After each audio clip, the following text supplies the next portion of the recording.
Assalamualaikum warahmatullahi wabarakatuh. Saya Nur Izzah binti Agis sebagai Ketua Kumpulan bagi tajuk Evolutionism.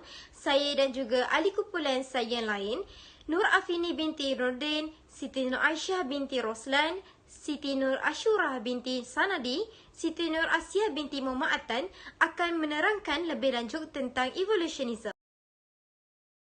Slide kedua merupakan perakuan pelajar bagi hasil kerja yang telah dilakukan.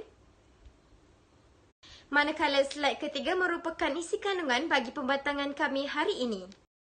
Pertamanya adalah pengenalan evolusi dari kajian biologi yang menimbulkan teka-teki kepada semua pihak yang mengkajinya, dan juga terdapat dua pendapat tentang evolusi. Pertama, evolusi merupakan teori dan juga evolusi merupakan fakta. Tetapi evolusi ini memerlukan satu jangka masa yang lama untuk berubah dari generasi ke generasi. Namun begitu, ia sehingga kini tidak dapat dijumpai penyelesaiannya. Seterusnya, objektif kajian dari pembentangan ini yang dapat kita peroleh adalah mengetahui kebaikan dan kesan ideologi evolutionism terhadap masyarakat dan juga menganalisis perbezaan ideologi evolutionism dengan Islam, dan seterusnya mengaitkan ideologi dengan isu semasa. Saya, Naafini binti Nordin, akan membentangkan tentang kebaikan evolutionism. Pada masa kini, teknologi digunakan oleh semua golongan masyarakat untuk memudahkan kerja dan menjimatkan masa mereka. Kebaikan dalam penggunaan teknologi ini lebih ketara apabila pandemik COVID-19 ini melanda. Maka telah wujud satu evolusi dalam pembelajaran iaitu Open Distance Learning atau ODL. Pelbagai aplikasi untuk guru dan pelajar berkomunikasi sebagai contoh Telegram dan WhatsApp. Wujud juga teknologi di mana guru dan pelajar bersemuka di dalam talian sebagai contoh Google Meet, Microsoft Teams, WebEx dan sebagainya. Walaupun banyak halangan dan cabaran yang dihadapi oleh guru dan pelajar, tetapi teknologi ini sedikit sebanyak membantu menyelesaikan masalah tersebut. Pandemik yang berlaku di seluruh negara kini menyebabkan teknologi seperti ini memberi banyak kebaikan terutama dari segi kerja dan belajar.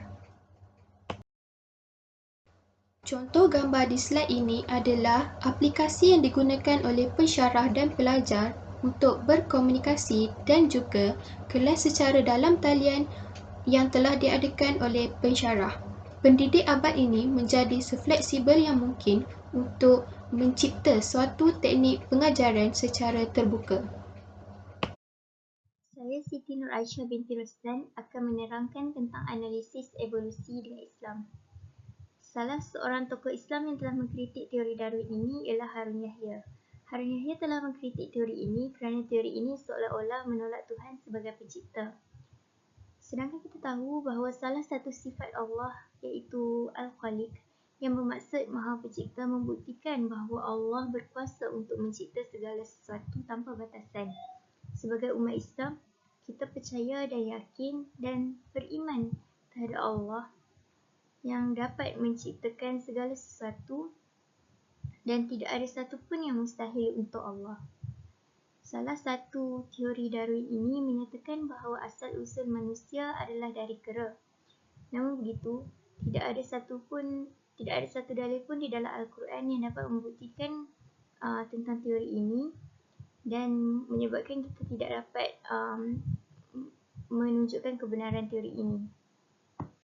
Dalam surah Al-Mu'min dalam ayat yang ke-68, Allah telah berfirman yang bermaksud, Dialah menghidupkan dan mematikan. Oleh itu, apabila ia menetapkan jadinya sesuatu perkara, maka ianya berfirman kepadanya, jadilah engkau, lalu menjadilah ia. Dalam ayat ini telah menunjukkan bahawa apabila Allah telah menentukan suatu perkara dan telah berkehendak terhadap suatu perkara, maka perkara tersebut pasti akan terjadi. Sebagai umat Islam, kita perlulah yakin terhadap kebesaran Allah yang dapat menciptakan segala sesuatu tanpa batasan, dan sesungguhnya Allah lah yang dapat menentukan segala-galanya. Saya, Naafini binti Nordin, akan membentangkan tentang kesan evolutionism terhadap masyarakat. Evolusi yang berlaku terhadap teknologi telah mewujudkan media sosial seperti Facebook, Instagram, Telegram dan Twitter. Para pendakwah kini menggunakan media sosial untuk menyebarkan ilmu agama. Dengan ini, masyarakat lebih mudah untuk memperoleh ilmu agama kerana majoriti masyarakat kini mempunyai media sosial. Masyarakat dapat mengeluaskan ilmu pengetahuan mereka berkaitan dengan agama Islam melalui media sosial. Contoh gambar di slide ini adalah perkongsian ilmu oleh para pendakwah di YouTube dan juga perkongsian ilmu oleh para pendakwah di Telegram. Masyarakat kini boleh mengetahui tentang ilmu agama jika mereka mencari dari sumber yang boleh dipercayai. Saya Siti Nur Ashura akan membentangkan tentang isu semasa berkaitan evolutionism. Seperti yang kita tahu, rata-rata para usahawan kini menggunakan media sosial untuk mengembangkan perniagaan mereka. Jika kita lihat pada tahun-tahun sebelum wujudnya media sosial, para usahawan hanya dapat mengembangkan perniagaan mereka dalam kalangan kenalan mereka yang terdekat sahaja.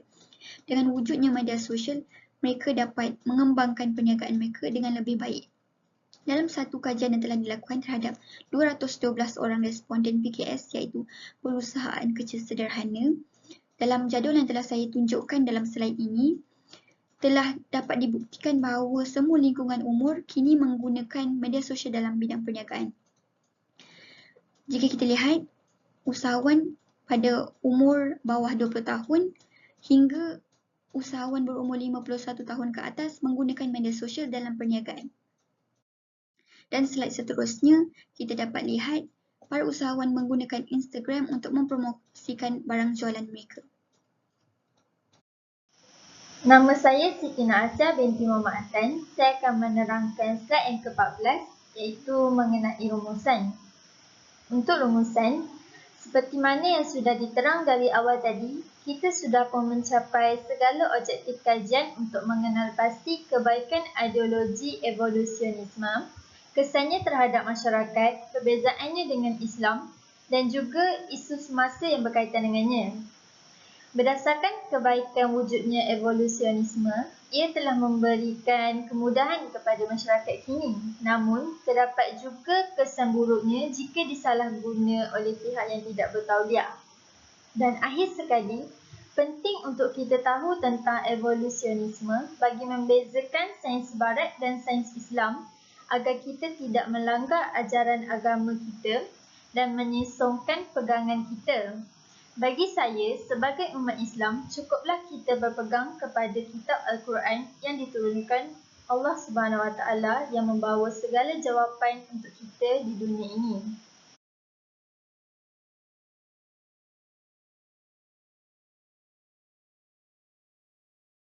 Itu saja bicara kami dalam video ini. Terima kasih. Assalamualaikum warahmatullahi wabarakatuh dan salam sejahtera.